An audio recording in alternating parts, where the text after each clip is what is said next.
The late afternoon light stretched long shadows across the living room floor, spilling in from the bay window that Elaine loved to decorate every season. Her touch was still here, in the small things, hand-stitched throw pillows, a faint lavender scent clinging to the curtains, the framed photographs along the mantel. Even after 3 months, I still caught myself expecting to hear her voice coming from the kitchen, asking if I wanted coffee. But the house was quiet. Too quiet. I had spent the day sorting through paperwork I'd been putting off, insurance forms, medical bills, the endless trail of documents that come after a loss.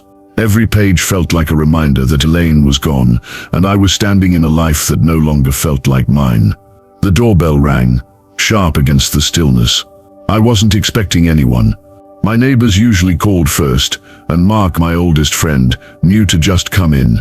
When I opened the door, I found Victoria Langford standing there, dressed in a tailored cream coat, despite the mild weather. Her expression was polished, the kind of look people wear when they've rehearsed what they're about to say.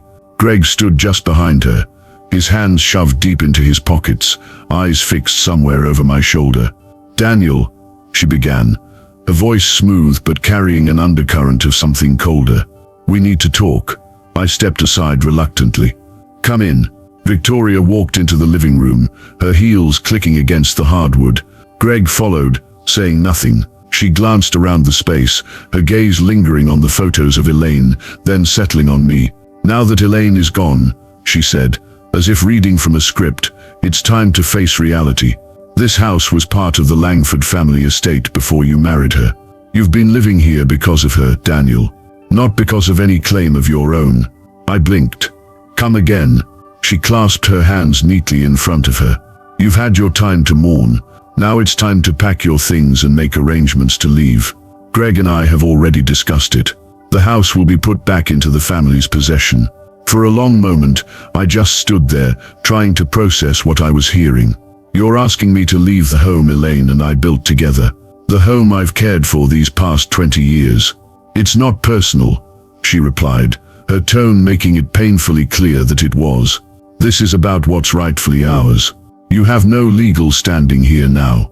Greg shifted uneasily, but didn't speak. I felt my jaw tighten. "Elaine would never have wanted this." Victoria cut me off. "Elaine isn't here, Daniel. And you know as well as I do that she would have wanted her family to be taken care of." The audacity of her words hit like a punch. "I am her family," I said quietly. Her expression hardened. "Not anymore." The room seemed to close in around me. I looked at Greg, searching for any sign of disagreement, but he avoided my eyes. "I'll give you a week to get your things together," Victoria continued. "If you need help arranging storage, we can make a few calls." A week. That's what 20 years together was worth to her. A deadline and a thinly veiled offer to move me out like an unwanted tenant. I didn't respond. Not because I agreed, but because I knew if I spoke, the anger boiling in my chest might come out in ways I couldn't take back. Victoria took my silence as compliance. She smiled faintly. "Good. I'm glad we can keep this civil." Without another word, she turned and walked to the door, Greg trailing behind. I stood there, listening to their footsteps fade down the driveway, until the engine of their car finally rumbled to life. When the house was quiet again, I sank into Elaine's favorite armchair. My hands were shaking, not from fear but from something sharper. Resolve. They thought I was beaten. They thought grief had made me too weak to fight. But I wasn't going anywhere. Not yet. The night after Victoria's visit, I didn't sleep much. Every time I closed my eyes, her voice replayed in my head, that calm, rehearsed tone telling me to pack my life into boxes and disappear. I sat at the kitchen table with a mug of coffee gone cold, staring at the legal envelope Elaine had left in her desk drawer. I hadn't opened it yet. She'd told me about it years ago, insisting it was just in case, and I'd promised her I'd only read it when I truly needed to. If this didn't qualify, I didn't know what would. I slid my finger under the seal and unfolded the papers inside. The first page was Elaine's will. My eyes scanned line after line until I found what I was looking for. "To my husband Daniel Mercer, I leave all rights, title, and interest to our home at 421 Westlake Drive, including all furnishings and property therein." I leaned back, exhaling slowly. There it was, in black and white. She had made sure this house was mine, which meant Victoria's little speech about rightful family property wasn't just cruel, it was baseless. But the will was only one piece of the puzzle. People like Victoria didn't back down because of a document. She'd push, she'd manipulate, she'd twist the truth until she found some crack to exploit. If I was going to win, I needed more than proof. I needed leverage. The next morning, I called Mark. He picked up on the second ring. "Danny, you sound like you haven't slept." "I haven't. Listen. I need a favor. Anything." I told him everything, from the knock on the door to the week-long eviction deadline. Mark listened quietly, the way he always did when the stakes were high. When I finished, there was a pause. "You know they're counting on you to roll over," he said. "They think you'll be too tired to fight." "They're wrong," I replied. "I just need to be smart about it." Mark's voice shifted into that tone he used back in our construction days, the one that meant a plan was forming. "I've got a buddy who's a property attorney over in Dallas. I'll set up a meeting, and I know a guy in records who can pull anything tied to the Langford estate. If they've got skeletons, we'll find them." That was the thing about Mark. He didn't just offer sympathy, he brought solutions. Later that afternoon, I drove into town to meet Rachel Connor, the property attorney Mark had recommended. Her office was small but tidy, lined with shelves of thick legal texts. She shook my hand firmly and gestured to a chair. "Mark told me you're in a bit of a situation," she said. I slid the will across her desk. "I don't think it's a situation at all, but my sister-in-law seems to think otherwise." Rachel scanned the document, her brow lifting slightly. "This is clear as day. You're the sole owner. No co-signers, no shared title. She doesn't have a leg to stand on." "Then why do I feel like she's still going to try something?" I asked. "Because people like her always do," Rachel replied. "But that's where we get proactive. We'll file an affidavit of ownership with the county, so it's on record in the strongest possible terms. And if she or her husband so much as steps onto the property without your say-so, you call me, or the police." For the first time in days, I felt the tension in my shoulders ease just a little. When I left Rachel's office, the sun was dipping low, painting the sky in streaks of gold and crimson. I pulled into the driveway and sat for a moment, looking at the house. Elaine's house. My house. Victoria thought she could erase me with a few cold words. She didn't understand that grief doesn't only break a man, sometimes it steals him. And I was just getting started. Morning came with the metallic click of the mail slot, and the soft thud of envelopes hitting the foyer rug. I stood there for a second before picking them up, struck by how ordinary things carry you through the most unordinary weeks. 2 utility bills, a flyer for gutter cleaning, and a thin white envelope addressed to estate of Elaine Mercer from a law office I didn't recognize. I set it aside for later. First, I needed a plan that didn't rely on luck. Mark arrived before 9, with 2 coffees and a face that said he'd been up as late as I was. "You ready to turn on some lights?" he asked, setting the cups on the counter. "Flip the switch," I said. We started at the county clerk's office because trouble loves official paper. The building was quiet, only a few people at the self-serve terminals, the faint buzz of fluorescent lights riding the air. I pulled up the parcel number for our address and filed Rachel's affidavit of ownership like she'd advised. It clicked into the public record with the satisfying finality of a door locking.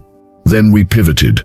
"Langford," I told the clerk, sliding a note with Victoria's married name, the house she and Greg rented, and the business address Greg used on his LinkedIn page. Records people appreciate accuracy.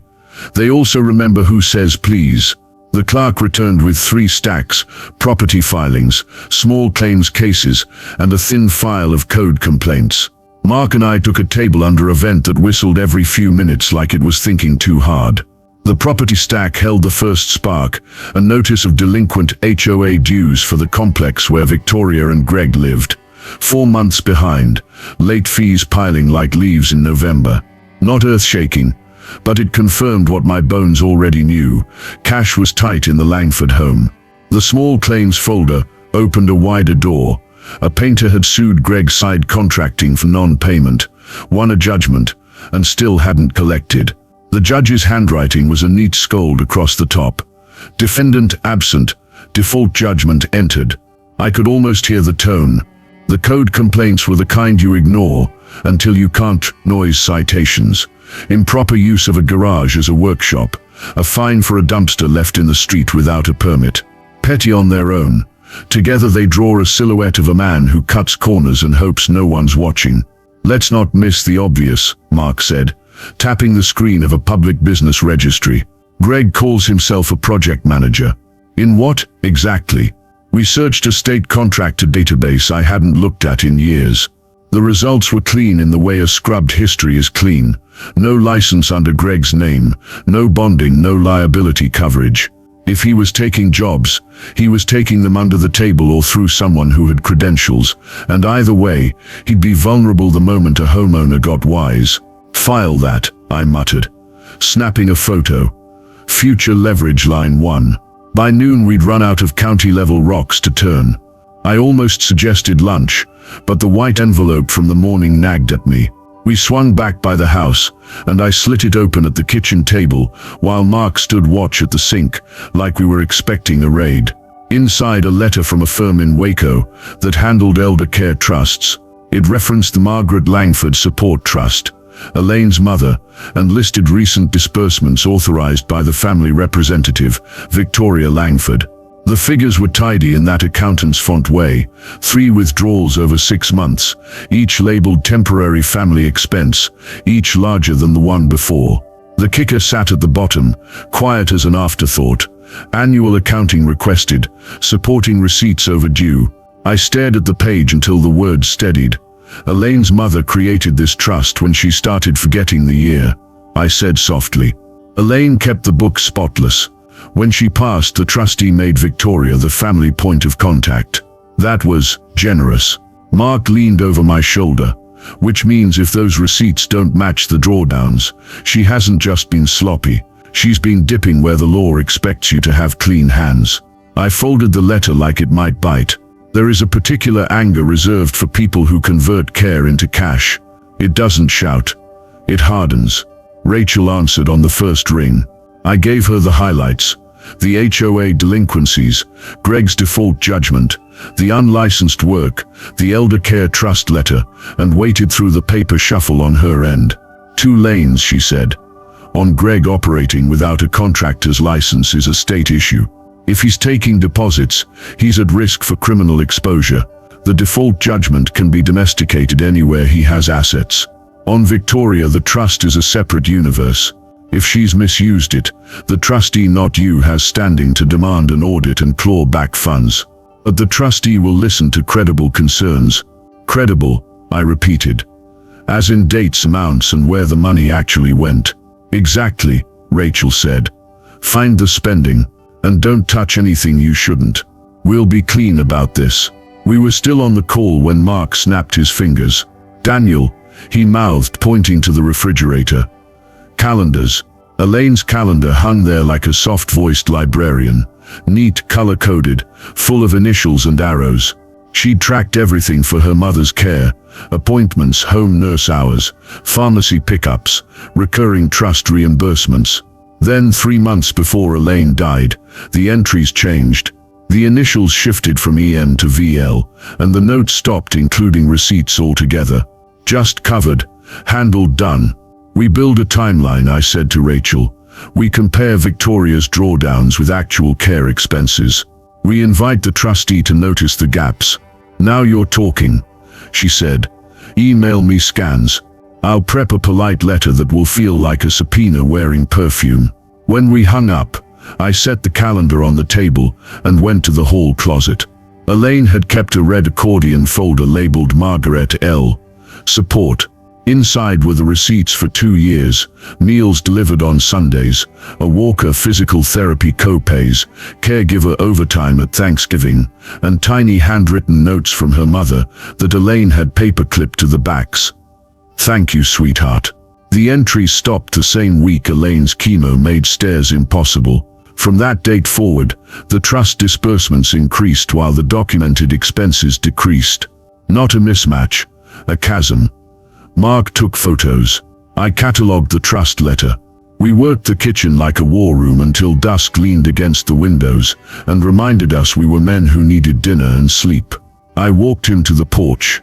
"This can still be simple," I said. "We bring the facts to the trustee. They sort it out.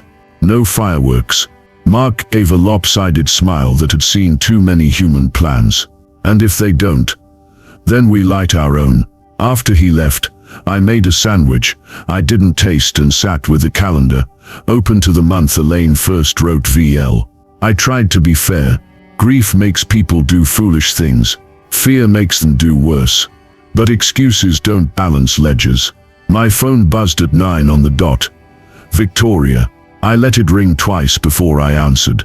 "Daniel," she said, clipped and bright, "the way you talk to a service rep who might waive your fee if you sound pleasant enough. Just confirming you'll be ready by Friday. Greg's found a storage unit near us. We'll handle transport." "I won't be moving," I said. Silence, thin at first, then taut. "I don't think you understand." "I understand perfectly. I filed my ownership affidavit this morning. My attorney will send you a copy." I let that breathe and then added, almost gently, "Also the trustee for your mother's support fund sent a notice. Seems they're waiting on receipts." That landed. I didn't gloat. I listened to the machinery spin behind her measured inhale. The quick numbers, the missing envelopes, the calculation of how much trouble sat in that tidy phrase "annual accounting." "You're overstepping," she said, voice lower now. "I'm stepping exactly where I belong," I replied. "On my porch, in my house, and on the side of Elaine's mother, who deserves to have her trust used the way Elaine used it. Honestly, you're making a mistake," she snapped. "You're grieving, and you're picking fights you can't win." "Maybe," I said, "but I know how to read paper, and I'm not the one who left smudges." She hung up without goodbye. I set the phone face down and stared at the calendar until the numbers blurred into Elaine's handwriting. Those long, patient loops. The next morning, I hand-delivered a packet to Rachel's office, copies of the trust letter, calendar pages, and 6 months of receipts showing a sudden stop. She promised to draft the first letter to the trustee by noon.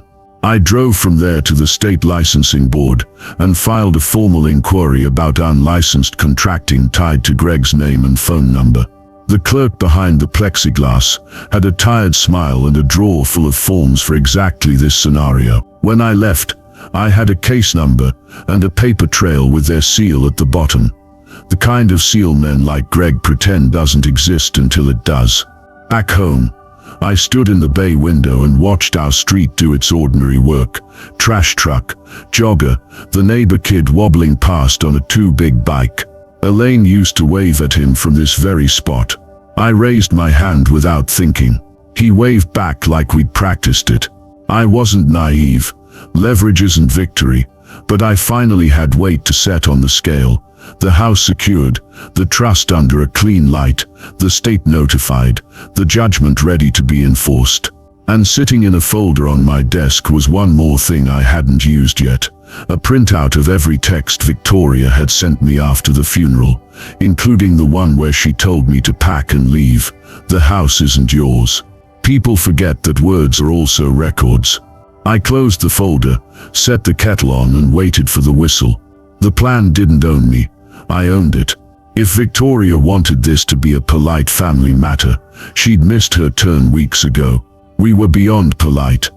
We were at precise, and precise has a way of ending arguments. The trustee called before 9. Not a receptionist, not an assistant. The trustee himself. His voice had that careful warmth lawyers practice when they know they're about to step on someone's tail. "Mr. Mercer, this is Thomas Avery with Waco Heritage Trust. We received a courtesy packet from your counsel, Miss Connor. First, my condolences.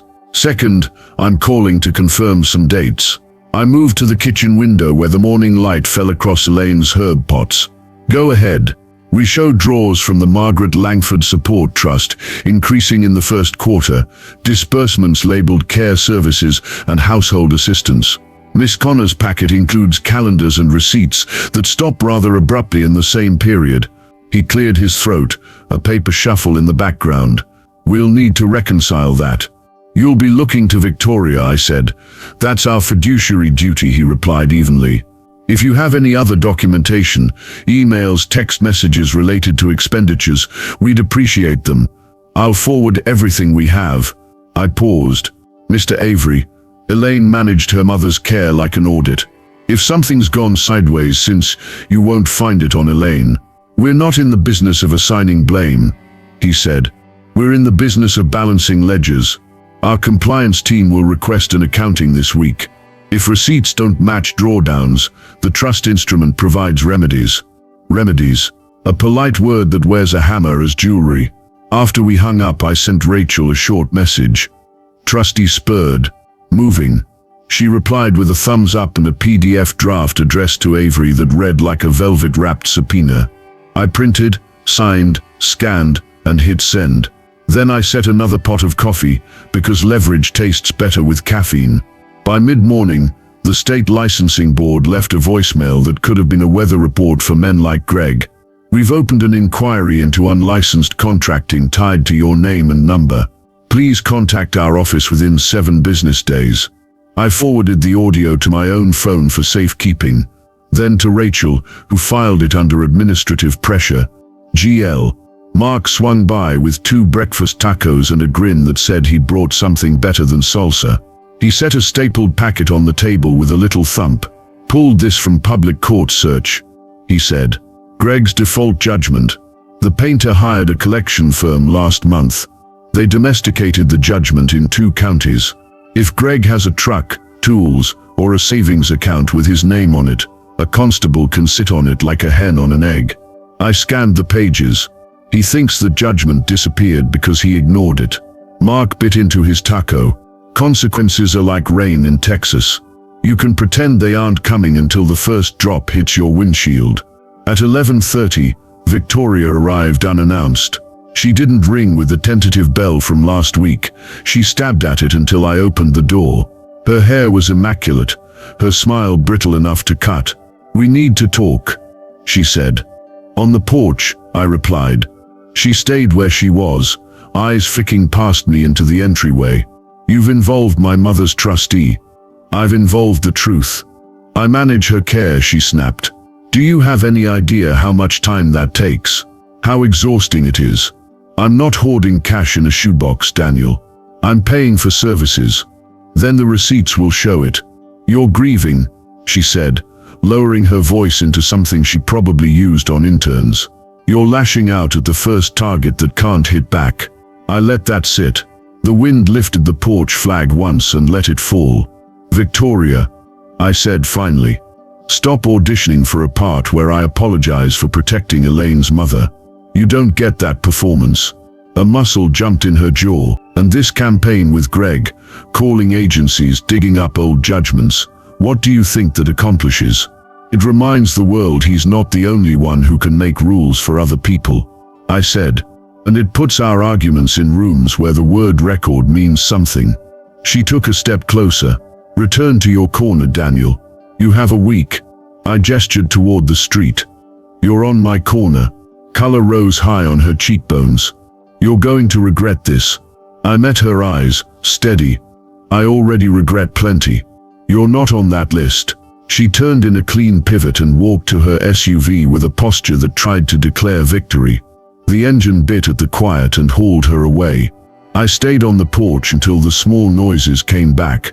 The cicada that lived in the oak, the hiss of a neighbor's sprinkler, a child's laugh traveling on air like a paper airplane. Inside, my phone buzzed. Rachel again.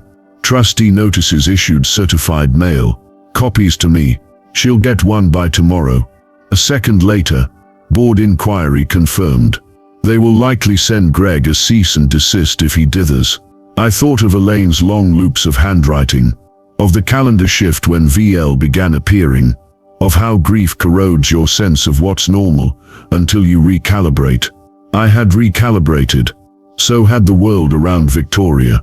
That afternoon, I drove to the bank and opened a safe deposit box. Not because I expected a break-in, but because a man who has decided to be precise makes physical arrangements for precision. I placed copies of the will, Rachel's affidavit, the trustee correspondence, the licensing case number, and a thumb drive with every scanned receipt into the small steel cave. When I shut the door, the latch made a sound like a decision. Small, final, unpretentious. On the way home, I stopped at the grocery store and ran into Mrs. Alvarez from 3 doors down. She patted my arm. "You're eating?" she demanded, the way women who've survived their own storms ask. "I am," I said. "Tacos twice today. Doctor says it's a new superfood." She almost smiled, then grew serious. "Victoria was at my fence yesterday, asking if we'd seen any movers. She said you're..." She paused, searching for a kind version. "Transitioning. I'll be transitioning from breakfast to lunch if I don't keep moving," I said gently. "Thank you for checking on me." She squeezed my arm a second time, the universal seal of neighborhood pact, and moved on. News runs like water through a cul-de-sac. Victoria had turned on a faucet. Good. Let it run. Water finds the low places. By evening, the day had arranged itself into 3 neat stacks on my desk. House secured. Trust active. Board inquiry. On top of them sat something I hadn't planned. A cheap spiral notebook I'd found in Elaine's crafting bin. I wrote Victoria. Timeline on the first page and listed every call, every letter, every knock, since the funeral, with dates and times and a word or two that captured tone. Not because I needed the memory, because I wanted a record that didn't depend on memory at all. At 7:15, Greg called. His number flashed across the screen like a dare. I let it ring twice and picked up. "You got some nerve," he said, skipping hello. His voice had the tightness you hear in men who've just been told the rules apply to them. "If this is about the licensing board," I said, "you'll want to keep your voice measured. Phones have memories. You trying to get me fired? I'm trying to get you to stop selling what you don't have. If you're a project manager, manage a project. If you're a contractor, be licensed. If you're neither, stop taking deposits. You always were a smug." He caught himself. Or maybe he didn't. "You think you can bully us into giving you what you want?" "What I want," I said, "is to live in the house my wife left me and know her mother's trust is being handled without leakage. You want that to feel like bullying? Try honesty first." He exhaled hard through his nose. "You think this is about money?" I glanced at the stacks. "It's about records. You made an enemy," he said. "We'll see how your records help when you're dealing with our friends. Greg, you have a default judgment, an open inquiry, and a trustee with a calendar. Your friends are busy." He hung up. I logged the call. "Greg, hostile, 7:15 p.m. Our friends." Then I stood and watered Elaine's basil, because life is both court filings and herbs that die if you forget them. The certified letter reached Victoria the next morning at 10:02 a.m. I know this because the trustee's paralegal CC'd Rachel the signed green card like it was a small trophy. At 1:18 p.m., Rachel forwarded Victoria's reply, a terse email promising receipts forthwith, laced with offense and 2 misused legal terms. Rachel replied with a sentence I wanted on a t-shirt. Forthwith means by Friday. At 3 p.m., the licensing board sent a form letter to my inbox confirming Greg had been invited to demonstrate compliance. Bureaucracy has its own wit. What I didn't expect was the call at dusk from the retirement facility on the edge of town. "Mr. Mercer, this is Claire at Willow Bend. We were reviewing Mrs. Margaret Langford's account. We wanted to confirm a change to billing last month. The auto-pay was switched from a trust debit to a personal card. Charges have declined twice." A quiet anger rose behind my ribs like a tide. "Please email any notices you've sent," I said, "and copy the trustee." "Of course," Claire said softly. "We're very fond of Mrs. Langford. We just want to keep her comfortable."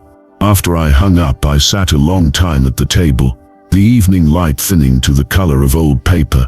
This was the part Elaine hated most, money touching dignity. She'd have moved heaven and earth before letting her mother's care bounce for lack of a working card. I called Mark. Willow Ben's been declined twice. He was silent. Then so the trust money didn't go to care. Not all of it. Then we're not lobbing letters anymore, he said. We're drawing a line. I already drew it, I said, looking at the bay window at the street where kids were scooting dusk into night.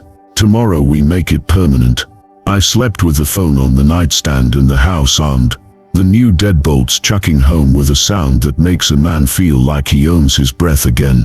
I dreamed about Elaine writing names on envelopes in her patient hand and waking me with a whisper, check the math. In the morning I did. Rachel filed a motion with the probate court by noon, petition to compel accounting and suspend family representative, and attached the Willow Bend email, the calendar, and the trust's own delinquency notice like stones in a sling. The trustee's office scheduled a meeting for Monday.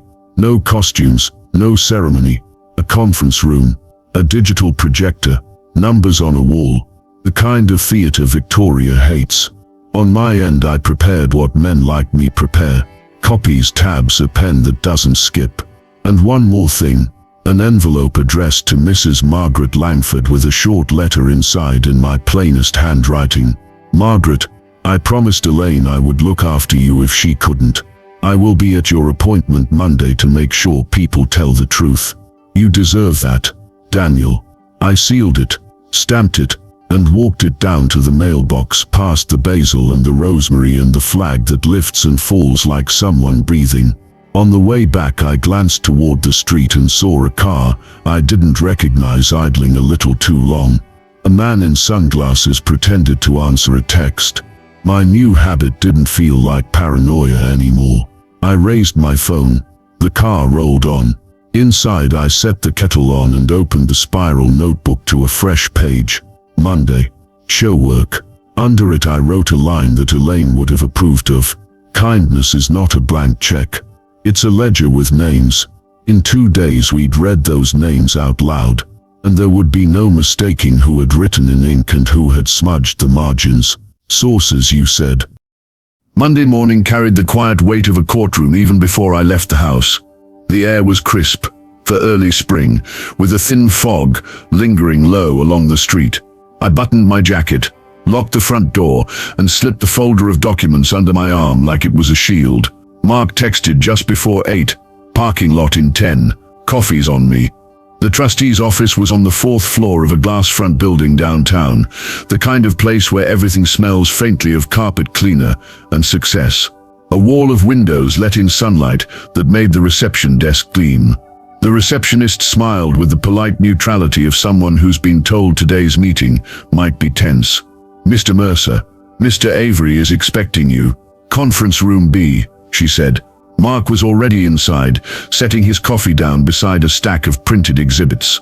The room itself was all corporate precision. Long walnut table, muted grey chairs, a projector humming in the corner. At the far end sat Thomas Avery, the trustee, tall and angular in a navy suit that didn't need to try. Beside him was a younger woman, with a legal pad and a face made for poker. Victoria walked in 3 minutes later, wearing a dress that could have been pulled from a catalogue titled Executive Calm. Her husband Greg followed, his shirt collar just slightly askew, jaw tight like a man who'd been told not to talk unless asked. They didn't look at me. Thank you for coming, Avery began, his voice calm but deliberate. This is not a trial. It is a fiduciary review. The purpose is to reconcile the records of the Margaret Langford Support Trust with the disbursements over the last 9 months. Victoria's smile was the brittle kind she wore like armor. Of course, I've brought what I have. She tapped a slim folder on the table. Avery gestured toward me. Mr. Mercer, you and your counsel provided a packet of receipts, calendar records, and trust statements indicating a notable change in the documentation after Miss Elaine Mercer's passing. Is that correct? Yes, I said. The calendar shows care-related receipts ending mid-March. After that, The trust withdrawals increased, but the expenses for Margaret's care decreased. The home facility has reported declined payments twice in the last 2 months. Greg shifted in his seat, muttering something under his breath. Mark's head tilted just enough to signal he'd heard. Avery opened Victoria's folder. Inside were fewer than a dozen receipts, most of them handwritten slips with vague labels: household help, petty cash, errands. No facility invoices, no pharmacy statements, no caregiver payroll records. These do not align with the amounts withdrawn, Avery said evenly, nor do they satisfy the annual accounting requirements stipulated in the trust agreement. Victoria leaned forward, a hint of exasperation breaking through. Do you know how much it costs to keep my mother comfortable? Not everything comes with a neat little receipt. That's why we request them, Avery replied. Transparency protects both the beneficiary and the representative. Without documentation, the trust cannot verify that funds were used appropriately. Greg finally spoke up, his tone sharp. This is just a family disagreement. We can handle it without dragging outsiders into it. Avery's assistant looked up from her notes. The moment trust funds are involved, it's not just family, it's fiduciary law. Rachel, seated beside me, slid a paper across the table. Avery, this is the facility's email confirming the declined payments. It also shows the dates those charges should have been covered by trust disbursements. The gap is obvious. Victoria's eyes flashed toward me. You've been digging into my affairs. Into Margaret's care, I corrected. Elaine asked me to look after her if she couldn't. That's not digging, it's keeping a promise. For a moment the room was silent, except for the faint whir of the projector fan. Avery tapped his pen against the folder, then set it down. Given the discrepancies and the lack of supporting documentation, he said, the trust will temporarily suspend further disbursements to the current representative.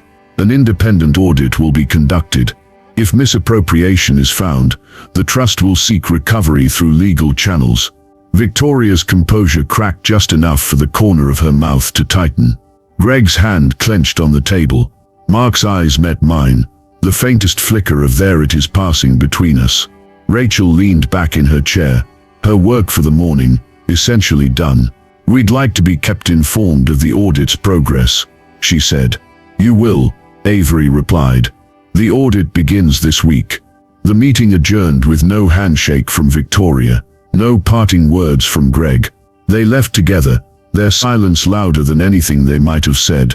Avery gathered his papers, nodded to me once, and stepped out. Mark waited until we were in the elevator to speak. She didn't see that coming. She thought this was just another bluff, I said. But bluffs don't come with certified mail and a trustee's seal. Outside, the fog had burned off, leaving the day clear and sharp-edged.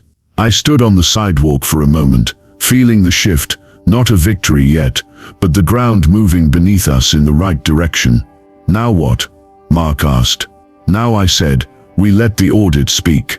And while it's speaking, we make sure Greg's other skeletons don't get too comfortable in their closets. Mark grinned, the kind that means he's already thinking 3 steps ahead. I'll start the list. We walked toward the parking lot, the weight of the morning settling into something I recognized. Momentum. Not the loud kind, not the cinematic rush, the kind you build quietly, paper by paper, until the other side realizes the walls aren't moving toward them. They're already here.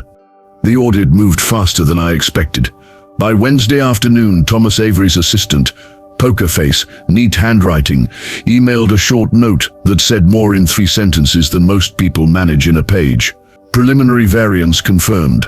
Receipts on file, insufficient to justify Q1 disbursements. Interim measure, disbursements suspended. Beneficiary payments to Willow Bend will be made directly by the trust until the review concludes. I read it twice, then a third time for dessert. The part that mattered most was the line about paying Willow Bend directly. It pulled the lever out of Victoria's hand. Care would continue, the ledger would speak. I forwarded the email to Rachel and Mark. Mark replied with a thumbs up and a single line. That's the floor dropping, Rachel called. 2 tracks now, she said. Trust is stabilized and auditing. We keep pressure on Greg. How much pressure is too much? I asked. You're not turning screws. You're enforcing judgments and reporting unlicensed work. The board's process takes time, but your painter's default judgment. We can make that move today. By 3, she'd filed a writ of execution with the constable's office. I didn't accompany them. I told myself I had no interest in spectacle, but I did find a reason to drive down Maple and past the Langford's rental just as the county truck rolled to a stop. The constable stepped out with the relaxed confidence of a man who has done this 100 times. Greg came to the door, bluster first, paperwork second. The constable's tone never changed. In 5 minutes, Greg's pickup had a bright orange paper tucked under the wiper, levy notice, and the constable was noting serial numbers on a tool chest, visible in the open garage. I didn't smile. I drove past, turned at the corner, and sat in a church parking lot until my hands stopped shaking. You think you're prepared for justice when it goes your way. You aren't. It has weight even when you've earned it. That evening, Willow Bend called again. Claire's voice gentle but relieved. Mr. Mercer, we received confirmation from the trustee. Billing has been re-established through the trust's account. Thank you for advocating for Mrs. Langford. Does she know? I asked. She will. Would you like to visit in the morning? She's most herself midday. I told her I would. I slept, finally, like the kind of sleep you don't have to explain. Willow Bend smelled like disinfectant and cinnamon toast, a combination that shouldn't work and somehow does. Margaret sat near the window of the common room, a paperback open on her lap, her eyes following the activity outside, as if she were reading the yard instead of the page. When she saw me, her face softened into a look I didn't realize I'd been starving for. Danny, she said, and patted the chair beside her. Elaine's Danny. Yes, ma'am. She looked down at her hands. I didn't like that they changed my card. The girl at the desk was polite, but polite doesn't fix it. It's fixed, I said. The trust will pay the facility directly now. She considered that, eyes narrowing the way they used to when she measured flour. Elaine would have liked that. Fewer hands in the bag. We sat quietly for a while, watching a sparrow argue with its reflection in the patio door. She turned to me. You look tired. I'm working on it. You always did. Work on things, I mean. Her fingers smoothed an invisible wrinkle on her skirt. Victoria came by last week and moved the Afghan from my bed. Said it didn't match the colors. I told her I don't live in a catalog. I pictured Victoria measuring comfort with a palette. Do you want me to bring it back? She nodded. Simple as weather. It's warm where it's supposed to be warm. Elaine made it when I had my hip. We talked about small things. Daisy chain stitches, the old church bake sale, the neighbor who used to drop peaches on her porch like apologies. When I stood to go, she squeezed my hand with surprising strength. Elaine asked you to look out for me, didn't she? She did. You're doing it, she said. Don't let people talk you off what you know. On the way out, Claire stopped me at the desk. We got a call from Miss Langford right after the trustee email. She was unhappy. We referred her to the trust. I thought you'd want to know. I do, I said. Thank you. Outside, the morning had burned into that bright, clean Texas sun that makes everything look sharper. I bought coffee I didn't need and drove home on back streets where the houses are modest and the yards tell you who mows their own and who hires it done. The licensing board's letter arrived that afternoon, addressed to me as the complainant. Your report has been assigned. Our investigator may contact you for additional information. Bureaucracy has a way of sounding like nothing while it lays bricks. I snapped a photo to text Rachel, then tucked the paper into the board inquiry stack. At 4, my doorbell rang. Not the rapid-fire stab I'd come to associate with Victoria. A single press, polite. When I opened the door, Greg stood there with the posture of a man rehearsing contrition and failing. We need to talk, he said. Porch, I said, because the table inside is for people who don't lie to me. He set his hands on the rail, knuckles blanching. The tantrum he'd tried on the phone earlier in the week had bled out of him. What was left was anger he couldn't afford. You've made this impossible, he said. Between the trustee and the constable and the board, what exactly do you think you're accomplishing? Enforcing rules most of us live by, I said. It's not exotic. He worked his jaw. You put a target on us. You painted it, I said. I bought a flashlight. He looked past me into the house he and his wife tried to measure for my exit. Victoria's mother is funded by that trust. You're jeopardizing care. Care is now paid directly by the trust, I said. The only thing jeopardized is untracked spending. He shook his head like he wanted to fling an answer from his hair. You're enjoying this. I took that one in and out like breath. Not even a little. He stared at me another second, then turned to go. At the steps he stopped. You don't know who you're dealing with. I know exactly, I said. Finally, he left without slamming anything. Progress. Friday, the HOA ledger thread pulled tight. A notice arrived for Victoria and Greg, postmarked a week ago, delivered here by mistake, because sometimes the postal service knows a story better than the people in it. Final demand, 4 months dues, late fees, and a scheduled hearing. I took a photo and texted Mark. He wrote back, a house without fences learns about dogs. Rachel's email landed at noon. Trustee moved to suspend Victoria formally as family rep pending audit. Hearing in 2 weeks. I'll attend. A minute later, a second message. Board investigator wants statements from 2 of Greg's clients. You have names. I had more than names. The small claims file listed 2 addresses, and the painter's complaint had a phone number in the margin. Saturday morning became a civics tour. I knocked, explained, listened. I didn't sell anyone anything. I didn't promise fixes. I asked for facts and encouraged people to tell the truth to an investigator who didn't know them yet. By afternoon, the investigator had 3 statements and a copy of a text where Greg promised licensed oversight on a job he couldn't legally oversee. You don't often get gifts with this much bow on them. We did. When the next call came from Victoria, it wasn't a shout. It was the voice people use in waiting rooms when they're rehearsing an outcome they can't stop. Daniel, she said, we should end this. End what? This spectacle. You've embarrassed us. You've harassed Greg's work. You've turned my mother's care into a public inquisition. No, I said. I asked for receipts. You'll regret this, she said, almost gently now, like she was laying down a curse that might stick if she said it pretty. People don't forget who makes trouble. People also don't forget who tells the truth. I said, bring your receipts. She hung up. I logged the call. Then I did something I'd been thinking about since Willow Bend called the first time. I drove to Margaret's house, the one Elaine grew up in, and picked up the Afghan from a box in the hall closet where Victoria had tucked things that didn't match her catalogue. I brought it to Willow Bend, folded it at the foot of Margaret's bed, and watched her face relax the way shoulders do when the right weight returns to the right place. My hands remember this, she said, running her fingers over the yarn. You can feel love if you're paying attention. I know, I said. I'm trying. Sunday night, I sat at the kitchen table with Mark and a legal pad. We made the list we always make when a job is midway and momentum can do stupid things if you let it. Trust hearing, prep Rachel's binder, timeline facility emails, audit notes, board inquiry, send investigator the painter's judgment, and 2 new statements. Constable, follow up on levy.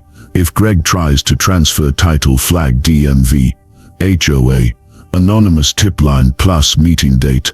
Mark's idea. I didn't argue. Security, motion lights for the side yard, camera for the porch. He underlined the last item twice. Not because I think they'll do something dumb, he said, but because dumb people sometimes know smart people. I ordered the camera before he left. After he was gone, I rinsed our coffee cups and set them on the rack next to Elaine's favorite mug. The house was quiet in that good way. Old houses learn. The way that says you can hear your own thoughts and decide which ones to keep. The phone buzzed once. Rachel, Avery's office just sent notice. Interim control of family communications regarding the trust granted to trustee. Victoria barred from authorizing any expenditure until audit closes. That's significant. It was more than significant. It was gravity. The thing about paper is it doesn't feel like much when you hold it, but enough pages in the right order, and people stop pretending not to notice. I walked to the bay window and looked out at the street. The same sparrow was waging its private war with the glass, wings tapping. I tapped back, lightly. It paused, considered me, then flew to the oak. "Elaine," I said into the empty room. "We're almost there." The porch light clicked on. The side yard light followed. I armed the new camera with a setting that saves the last 30 seconds before motion, because hindsight is the favorite child of the unprepared. Then I sat down with the spiral notebook and wrote at the top of a fresh page, "Monday, show receipts. Tuesday, take names." If Victoria wanted this to be a whisper war, she picked the wrong opponent. I wasn't yelling. I was reading aloud, and the room finally was listening. By Monday afternoon, the house had that rarest of moods, quiet that wasn't heavy. I'd spent the morning sending Rachel a neat bundle for the trust hearing and walking Margaret's Afghan back to Willow Bend, where Claire tucked it around her with the same care you give a flag. When I got home, the camera app pinged motion on the porch. A manila envelope lay against the door like it had walked there by itself. No postage, no name. I slid it inside with my shoe and opened it at the kitchen table. A single page. Corporate font. Settlement proposal. Under it, bullet points that sounded like compromise and smelled like escape. Daniel to withdraw complaints to the trustee and the state licensing board. Daniel to acknowledge misunderstandings regarding family communications. Victoria to resume ordinary duties for her mother's care. All parties to sign a mutual non-disparagement clause. No admissions. No apologies. No receipts. At the bottom, 2 signature lines. Mine and hers. Greg's name didn't appear anywhere, as if paper could make him disappear. The phone rang before I'd finished reading. Victoria's number. "You got it," she said, skipping. "Hello. Good. Let's end this. We'll meet at Harrigan's 2 o'clock. You sign. I sign. We take the temperature down. I won't be signing a document that asks me to pretend facts are fog," I said. She exhaled like I'd disappointed her on a quiz. "It protects you," I said. "From an audit and a board you thought would stay asleep." Her tone cooled. "Daniel, there are ways to do things quietly. You've chosen the opposite." "I've chosen paper," I said. "And paper has ears." She paused, recalibrating. 2 o'clock, she repeated. Harrigan's. I didn't agree. She hung up anyway. At 1:55, I walked into Harrigan's and took a booth facing the door. The waitress set water down like she'd been warned. I thanked her because manners don't cost extra. Victoria arrived at 2 or 3 in a dress, the color of intent. Greg trailed behind, sunglasses indoors. A tell you learn to watch for. She slid the settlement across the table. "Sign and let this breathe." I read it again. Slow enough to be disrespectful. "You want me to withdraw everything," I said. "Trustee board constable. We want to end the spectacle," she said. "You've had your performance." I reached into my folder and set a thinner stack on the table. "My offer," I said. She blinked. Greg leaned forward despite himself. "Number 1, I said. You stipulate to an independent care manager for Margaret. The trust pays them directly. You don't touch billing again. Number 2, you cooperate with the audit and repay any variance the auditor identifies with interest. No bargaining. Number 3, Greg satisfies the painter's judgment, ceases unlicensed contracting, and sends the board a notarized statement acknowledging misrepresentation on past jobs. You apply for work you're qualified to do, or you sit until you are. Number 4, you issue a written apology for ordering me out of my home. Not because I need your blessing to breathe, but because false stories breed rot. Greg scoffed. You think you're a judge. I'm a man with records, I said, and a trustee who reads them. Victoria touched the paper like it might stain. Absolutely not, she said. If you don't sign ours today, we'll... What? I asked. Call the trustee. He's in my phone. Call the board. I have a case number. Call the HOA. They mailed your final notice to me by mistake. I've already dropped it in your box. The waitress appeared and took drink orders. We didn't really want. When she left, I slid my page back into the folder. You don't have to accept, I said. It's not a threat. It's a bridge. But the river is moving. Greg's jaw worked. You don't know who you're up against. I know what I'm up for, I said. That's enough. Victoria leaned back, composing herself with a breath that had a count in it. No one is going to remember this a year from now, Daniel. I will, I said. Margaret will when her bills pass without bouncing. The painter will when he's paid for work done. Memory is just a ledger with a softer cover. She stood. We're done. We're begun, I said. The trustees' hearing is Thursday. You'll want to bring receipts. Forthwith means by Friday. They left in coordinated silence. I finished my water and tipped the waitress for the tension tax. By the time I stepped into the parking lot, the camera app buzzed again. Side yard. Motion. A black sedan idled at the curb. Driver on his phone. The kind of borrowed confidence you get with a rental and tinted glass. He pulled away when I lifted mine. The feed saved the last 30 seconds like it was waiting to. Back home, I sent Rachel a summary of the non-meeting and a photo of the settlement page. She called instead of texting. They're testing boundaries, she said. Good. We want that on paper. Averi just sent me the auditor's preliminary. Variance north of 8,000, maybe more if they chase cash. 8,000, I said. That's a lot of petty cash. The board investigator also called, she added. He loved the homeowner statements. He'll likely issue a cease and desist to Greg this week. If Greg ignores it and keeps taking deposits, it gets criminal. Where do we want him? I asked. Sober and scared or mad and sloppy? Scared, she said. Sloppy takes hostages. That night I did something ordinary.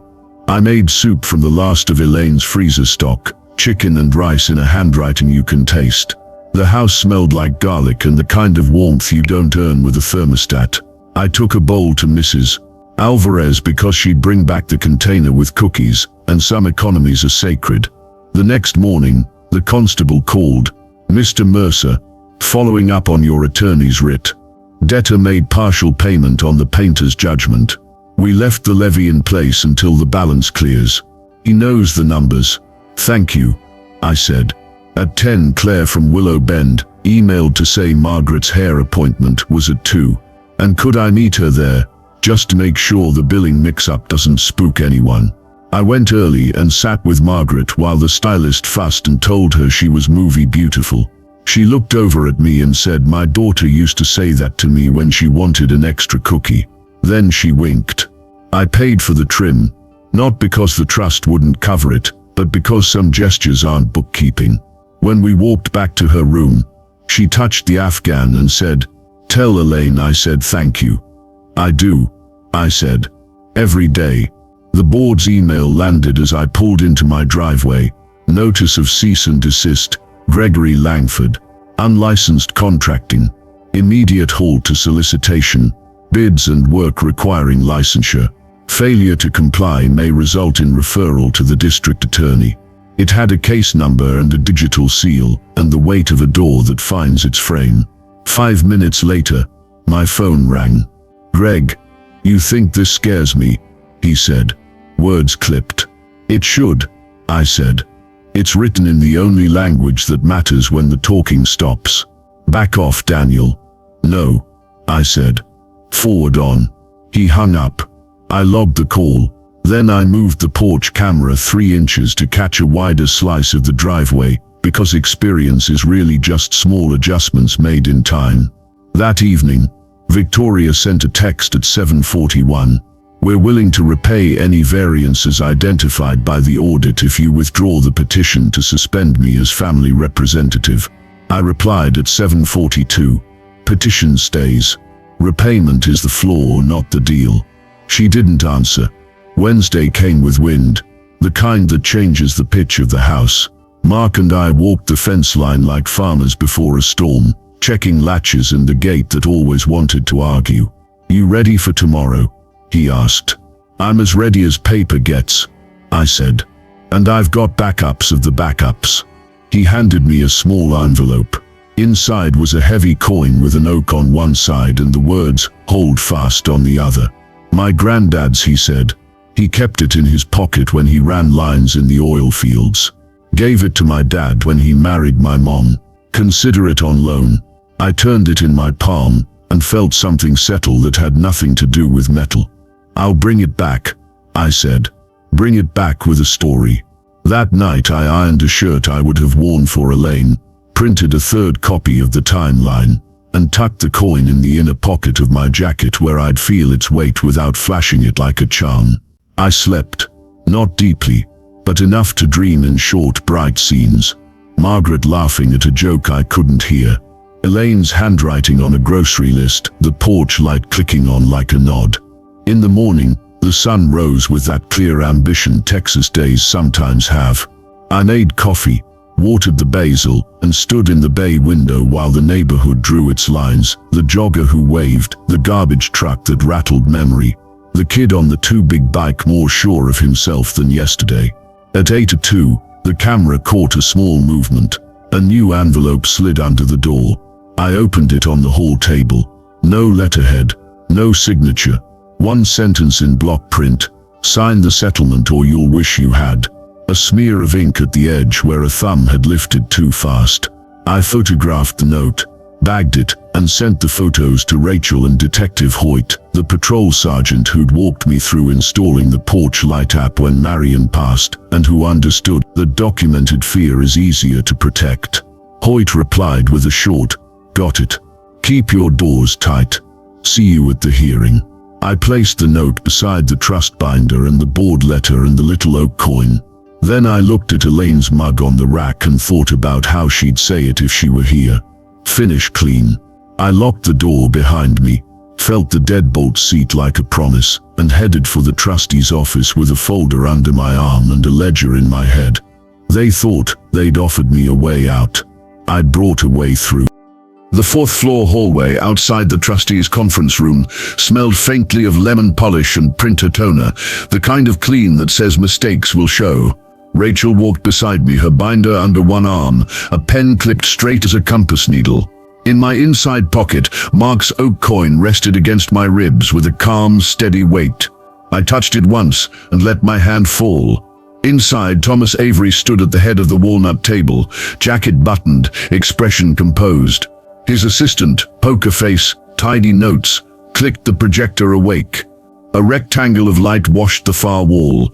Numbers waited inside it like a tide behind a gate. Victoria came in 2 minutes late, posture perfect, hair arranged into a verdict. Greg trailed as usual, sunglasses tucked into his collar like a warning he hadn't earned. They took the chairs opposite us without hello. Avery nodded to both sides, then to the screen. "This is a fiduciary review," he began, voice even.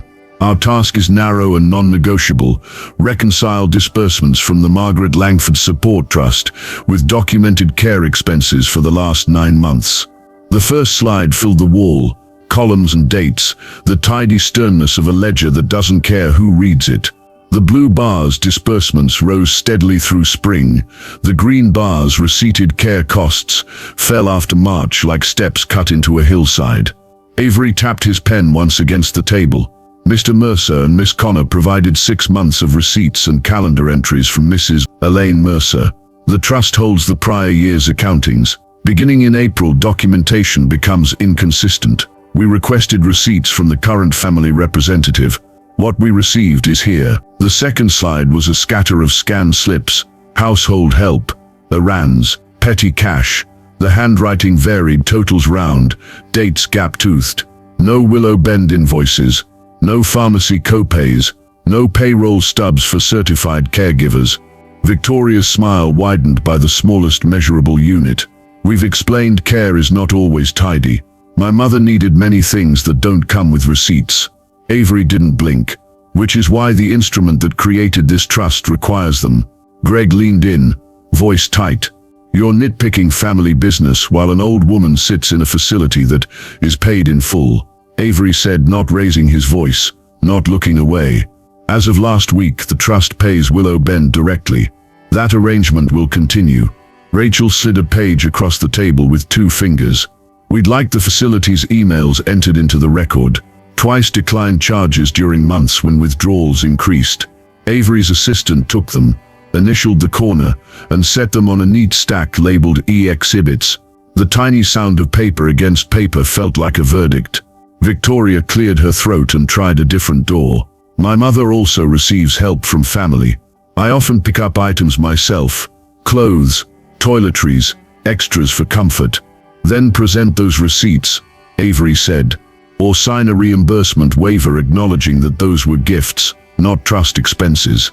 Something flickered in Victoria's eyes, offense braided with calculation. She kept her voice smooth. We're happy to cooperate, of course. Some receipts must have been mislaid during Elaine's illness. It was a difficult time. It was, I said, and kept my tone level because truth doesn't need theater. Elaine documented everything anyway. Avery clicked to the next slide. A simple timeline. March. Elaine's entries end. April. June. Disbursements rise. Documentation thins. July autopay changed off trust. 2 declines. August direct pay re-established by trustee. The dates sat there like stones set in a path. You either walk them or you don't. The variance to date is $8,412.73, Avery said. That figure does not include any additional cash withdrawals we are still reconciling. It may increase. Greg let out a small bark of laughter that didn't sound like humor. $8,000 and change. You dragged us in here for $8 grand. Trust violations are not priced by your boredom, Rachel said, not rising to him. They're measured by duty. Avery folded his hands. Here are the interim measures. 1. The family representative is suspended pending completion of the audit. 2. The trust appoints an independent care manager to coordinate expenses and verify services. 3. Any variance confirmed by the audit is to be repaid to the trust within 30 days of the final report. 4. Failure to comply will result in civil action and referral. Victoria's voice thinned. Avery met her eyes. To the Attorney General's Charitable Trusts Division. Silence woke in the corners of the room and walked forward.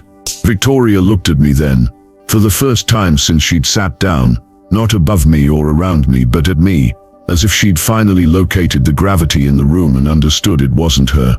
You could have ended this, she said softly. You could have signed I tried to. I said, my version, with receipts. Greg pushed back from the table an inch. We're not agreeing to some public shaming. We'll repay whatever your little spreadsheet says and be done with it. Avery inclined his head a millimeter. That's an option, Mr. Langford.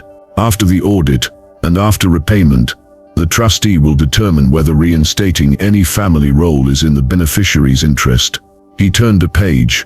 Until then, communication regarding Mrs. Langford's care flows through the trust office. That boundary is effective today.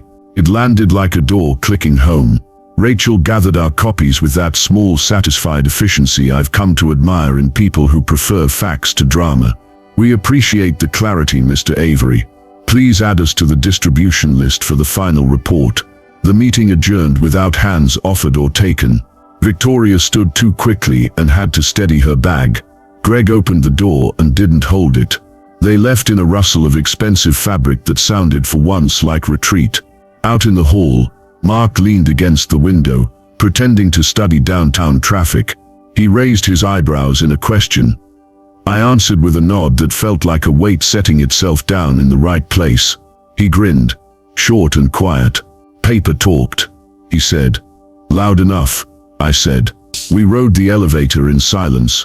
Halfway down, I felt for the oak coin again and thought about hands. Elaine's hands on a calendar, Margaret's hands on her Afghan, Rachel's hands lining up exhibits like small guardrails. People talk about strength like it's noise. Sometimes it's just what you can hold steady when everyone else is shaking. Outside, the sun had found its afternoon swagger. Rachel checked her watch. Board investigator wants you at 3 for a recorded statement on Greg. Should be short. He's already issued the cease and desist. Will this end him? I asked. and immediately disliked the phrase. "It will end the habit of pretending he's licensed," she said. "Ending a habit is how you save a life, or at least stop it from running over other people." We parted in the lot. Mark followed me to the truck with a paper bag I hadn't noticed. "For later," he said. "Brisket from Duffy's. You can eat victory or make a sandwich out of it." I laughed because you don't waste a friend's good line. The board interview took 20 minutes, and a cup of coffee I wish I could forget. The investigator was the type who writes names on the right lines the first time. He asked for dates, promised to call the homeowners I'd queued up, and ended with the phrase bureaucrats save for when they mean it. "We appreciate your diligence." On the way out, I passed a bulletin board with a faded poster. "If you see something, say something." A cliché, yes. Also a map. When I got home, the street had a different texture. Not safer, exactly. Trouble rarely disappears on a schedule, but quieter, like the air after a storm that took the power lines but left the roofs. The porch camera pinged as I pulled in. Visitor, front walk. I checked the feed. Claire, from Willow Bend, in her blue cardigan, holding a small package. I opened the door before she could knock. "Everything okay?" She smiled. "Better than okay. Mrs. Langford asked me to bring you this." Inside the box was a folded note and something wrapped in tissue. The note was a single line, written in the patient hand of a woman who still wants her words to behave. "Tell Elaine I'm warm." The tissue held a small square of the Afghan's yarn, trimmed neatly from a loose strand. Margaret insisted, wasn't doing its job anymore. "It means a lot to her that you showed up," Claire said. "It changes the climate." After she left, I set the yarn square beside Mark's coin and stood looking at both of them until the kitchen clock reminded me the day was still moving. The phone buzzed. A text from an unknown number. "Settle while you can. Last offer." No signature, just the bravado of anonymity. I forwarded it to Rachel and Detective Hoyt with a single line. Same thumb smudge as before. Hoyt's reply came quick. "We're pulling the porch footage again. Keep everything bagged." I stepped to the bay window and watched my block do the honest work of 5 o'clock. The jogger, the garbage truck's last pass, a kid on a too-big bike that finally fit. The house exhaled around me, wood and drywall reaching their evening truce. The oak coin warmed to my palm as I turned it once, twice. "Hold fast," it said, and for the first time the words felt less like a command and more like permission. I called Mark. "It's moving. It's landing," he corrected. "Difference matters." "Tomorrow," I said. "I want to do one more thing. Not for the file. For me. Name it." "An apology I'm owed," I said. "On paper. Public." He whistled low. "You sure?" "I'm precise," I said. "And precise deserves a period." That night I ate brisket at the kitchen table with the window cracked just enough to let in a sliver of spring.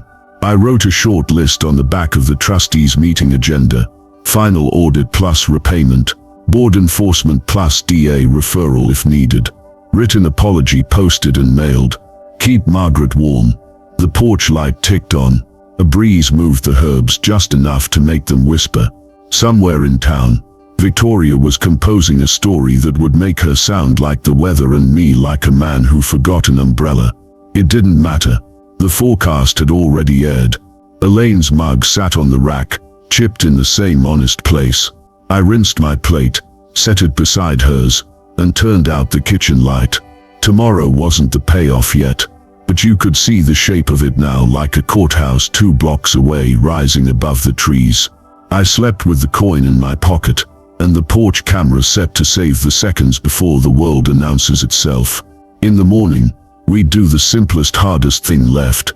We'd ask for the truth in writing, and we'd sign our names to it. Morning arrived with the clean click of small certainties coffee brewing, the porch camera announcing a squirrel like it was a suspect, the kettle answering with its thin whistle.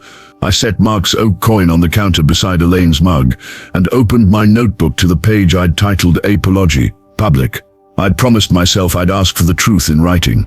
Promises have a way of standing in doorways until you let them through. Rachel called at 8 sharp. 2 updates, she said. Avery's auditor raised the variance. Cash withdrawals they traced to a big box store and a boutique. We're at $10,163.49. And the board investigator served Greg with a follow-up notice. He so much as quotes a bid, he's in criminal territory. Good, I said. I'm sending Victoria a letter this morning. Short, sharp, posted everywhere. Keep it factual, she said. You want contrition, not a defamation suit masquerading as outrage. Factual is all I've got. I drafted it at the kitchen table, the way men used to write checks, slow, legible, final. Victoria, in lieu of the settlement you proposed, I'm requesting a written apology acknowledging that, on March 28th you told me to pack and leave my home.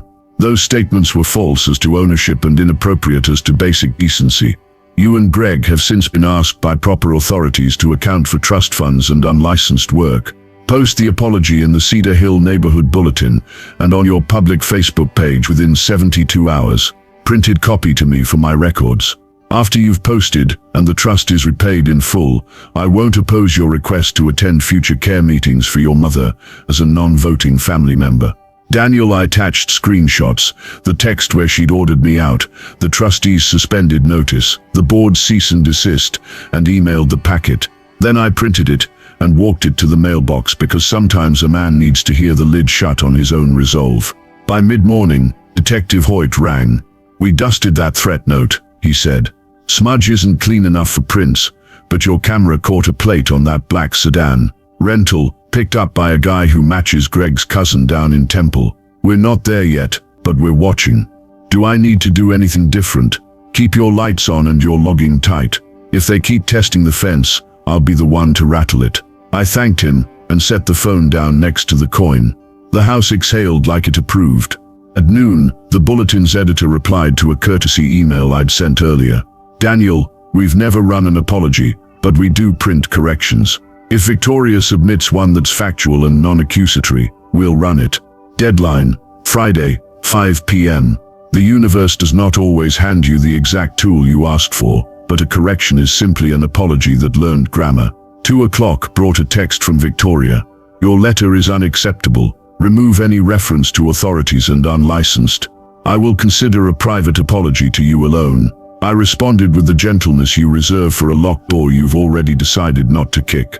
Public words require public repairs. 72 hours. Then I turned my phone face down and sanded an edge on the new porch camera mount, because a steady view of the driveway is a kind of prayer. At 4, the HOA agenda posted online. Delinquency hearing. Unit 14B, Langford. Mark sent a single-word text Wednesday. Be there, I typed. Quietly, he replied. Bring paper. Wednesday evening, the HOA clubhouse smelled like coffee that had been brave too long. Folding chairs faced a folding table. The board president, a retired math teacher with the posture of a yardstick, called the hearing to order. Victoria came in with a denim jacket, over a dress that wanted to be casual about not paying bills. Greg wore the same sunglasses on his collar, uniform habit tell. 4 months' dues, accumulated late fees, and 1 fine for a dumpster left blocking the street, the president said, tapping a sheaf of pages. Any reason we shouldn't proceed with lien? Victoria smiled like the room owed her an A for effort. We've had a family emergency. We're arranging funds. We ask for grace. Grace is a payment plan you keep, the treasurer said. Yours has not. Greg leaned toward the table. We'll have it by Friday. The board secretary, an ICU nurse who looked like she could power a small city with her patients, cleared her throat. Also, we've had complaints about construction work out of your garage, and a cease and desist notice was delivered to your address by the state licensing board today. She turned a page. We don't police credentials, but we do enforce noise and use restrictions. Every head in the room turned just enough. News travels without shoes. Victoria's neck stiffened. This is a harassment campaign. Daniel Mercer has. The president lifted a palm. Ma'am, if you can't separate a neighbor from a number, we will. Motion for lien and compliance fine. So moved, the treasurer said. Second, said the nurse. All in favor. Hands rose like a tide. The motion carried. Afterward, in the parking lot, Victoria caught my sleeve. How dare you embarrass us like that? You did that, I said. I just kept the minutes. Greg stepped between us, jaw forward. You think you've won? No, I said. I think the board did math. He glanced down at my folder. You going to carry that everywhere? Until people stop lying, I said. Then I'll carry groceries again. Victoria's eyes went flat. You'll get your apology. She said it like a doctor giving a shot she wished was a knife. But you'll remove the part about Greg's work. No, I said. Your correction will name the harm and the repair. That's how doors close properly. She turned on her heel. Greg stared a second longer, then followed. Mark drifted from the clubhouse door and stood beside me, hands in his pockets. You didn't raise your voice, he said. Paper is louder, I said. Thursday morning, the auditor's interim report landed like a quiet hammer. It listed each withdrawal, matched against facility invoices and actual receipts, and set the difference in a separate column shaded a gentle gray, as if kindness had designed consequences. Repayment due within 30 days stood at the bottom like a period. Rachel called. I'll forward a copy to the bulletin editor when Victoria submits her correction. It'll help them fact-check the part about misunderstandings. At noon, the porch camera caught a courier. He handed me a manila envelope with Victoria's return address. Inside, a draft correction addressed to the neighborhood bulletin. Last week, statements I made about Daniel Mercer's residence were inaccurate. Mr. Mercer is sole owner of his home. My remarks were inappropriate. I apologized to him for any confusion and distress caused.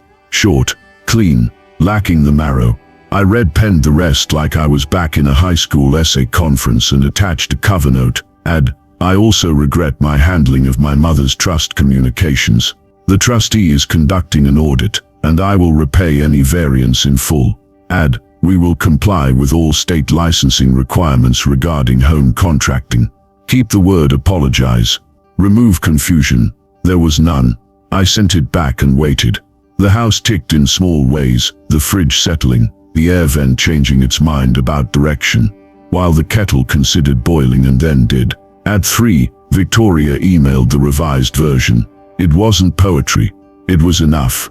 I forwarded it to the editor with a brief. Per your policy, this is a factual correction. Please run as submitted. 5 minutes later, the editor replied. Friday print, online tonight. The online posting went live at 6:12 p.m. I watched the little blue new badge glow beside the headline correction from resident Victoria Langford and felt something loosen behind my ribs. Not triumph alignment. Truth, however late, had made a public sound. The comments were closed because the editor is not a fool. At 7:03, my phone buzzed a screenshot from Claire at Willow Bend. Saw the notice. Thank you. Beneath it, a photo of Margaret in her chair, the Afghan bright as a summer field. At 8:10, Detective Hoyt texted, friendly reminder, even with apologies, keep locks tight. Rental car returned early. We'll stay nearby. I thanked him and set the deadbolts before the porch light clicked on of its own accord, sensor catching a moth, or maybe the night just wanting to prove it could still move. Friday, the bulletin reached porches with the correction on page 2. I took my copy inside, smoothed the page flat with my palm and circled the sentence that mattered most. Mr. Mercer is sole owner of his home. It wasn't news to me, it was a record for everyone else. At 10, the board investigator called with the tone of a man who has finally checked all the boxes. We've referred Mr. Langford's case to the DA. It'll be screened next week. He's been advised not to solicit or accept deposits. If you see otherwise, send it over. Thank you, I said. At noon, the constable rang with another update. Judgment satisfied.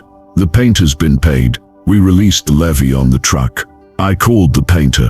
His voice carried the worn relief of a man who'd stopped waiting to be paid twice, once in sweat, once in cash. You didn't have to chase it, he said. Not for me.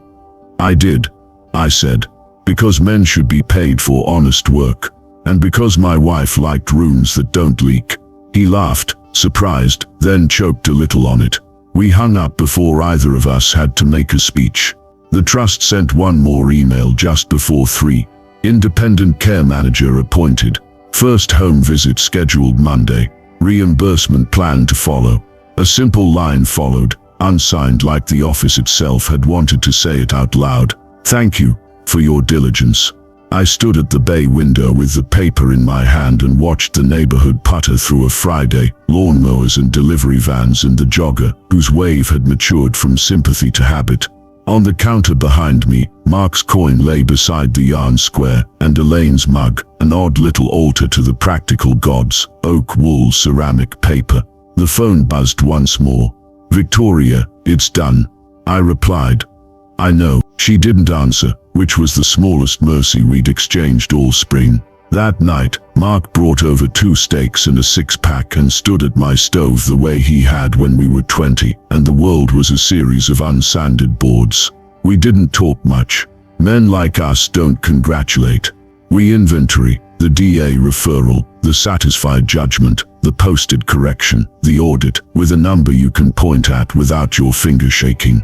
After he left, I washed plates and set them in a drying rack that remembered other dinners, other laughs. The house hummed the way machines hum when they agree they're in the right place. Before bed, I opened the notebook and wrote 2 lines, apology posted.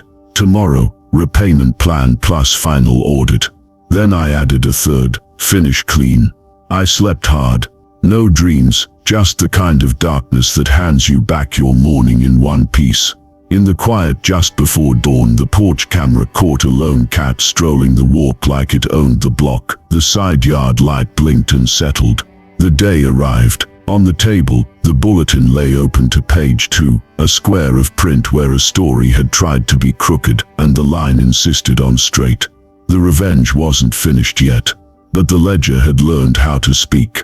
Tomorrow, the numbers would close, and when they did, I planned to take Elaine's mug down from the rack, pour coffee, and finally sit at our bay window without expecting a knock that tried to tell me who I was. One more chapter, then we'd call it by its real name, justice. Monday came not with dread, but with the measured calm of a man who knew the last stone was about to fall into place. The sky was a pale, washed blue, one of those mornings where the air feels like it's been scrubbed clean.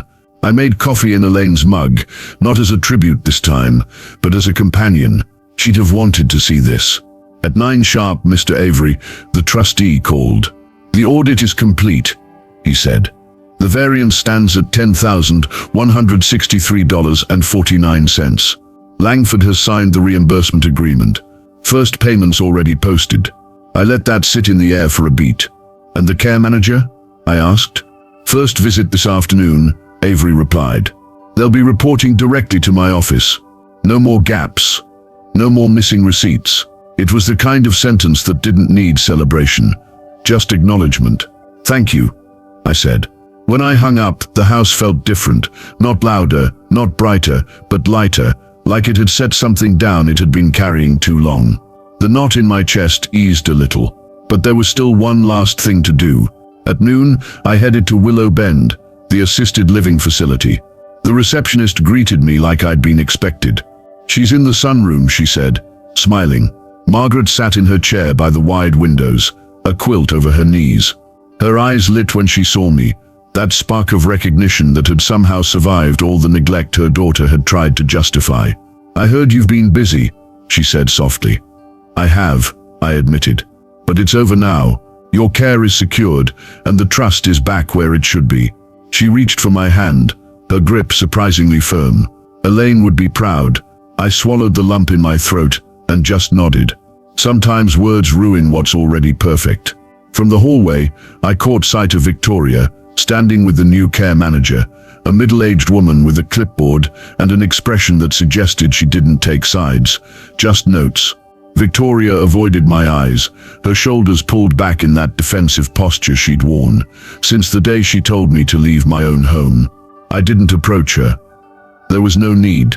The ledger between us was balanced, not because she'd wanted it, but because she'd been made to. That was enough. The next day, the HOA board posted its monthly update. Buried between landscaping schedules and pool hours was a line that made me smile, lean, satisfied. Compliance issues resolved. A clean record, not hers by choice, but by pressure. It was the kind of administrative sentence that meant the gossip had already moved on, but the memory wouldn't. That evening, I stopped by Mark's place. He was out back, grilling chicken, a beer sweating in his hand. "All settled?" he asked. "Completely," I said. "Audit closed. Funds repaid. Care manager in place. HOA quiet. Licensing board still got Greg under review." Mark smirked. "Not bad for a guy they tried to run off. Not bad for a promise kept," I corrected. We ate in the fading light, the kind of quiet between us that comes from years of knowing when to speak and when to let the fire do the talking. The following Friday, the Cedar Hill Neighborhood Bulletin arrived in mailboxes. Page 2 still carried the correction from resident Victoria Langford, now with the added note that repayment to the trust had been confirmed. There was no fanfare, no headline, just the quiet permanence of ink on paper. The neighbors who cared had already read between the lines. The ones who didn't would still see it, even if they pretended otherwise. That night, I sat at my bay window, Elaine's mug warm in my hands. Outside the street was calm. No strange cars idling, no sideways glances from driveways, just porch lights and the slow rhythm of a neighborhood exhaling. I thought about that first night, the shock of being told to leave my own home, about the texts, the threats, the arrogance. And then I thought about now, about the repayment plan, the public correction, the fact that every official record, from the trust to the HOA to the licensing board, now told the truth in black and white. Revenge, I realized, isn't always the dramatic slam of a gavel or the flash of blue lights. Sometimes it's the slow, methodical work of setting the record straight until the people who tried to erase you can't look anywhere without seeing the proof that they failed. Before bed, I opened my notebook and wrote the last entry under the heading I'd started months ago. Justice ledger. Audit closed. Variance repaid. Care manager appointed. HOA lien satisfied. Correction published. Licensing investigation ongoing. Underneath I added one final line. Promise kept. I closed the book, set it beside Elaine's photo on the shelf, and turned off the light. For the first time in months, I went to sleep without expecting a knock at the door. In the dark, I heard the faint hum of the fridge, the creak of settling wood, the steady even sound of a house that was finally mine again. Not just in deed, but in peace. And somewhere, in the quiet corners of the neighborhood, Victoria and Greg were learning the lesson they'd never admit out loud. If you try to take from a man who has nothing left to lose, he'll make sure you pay in ways you can't buy back.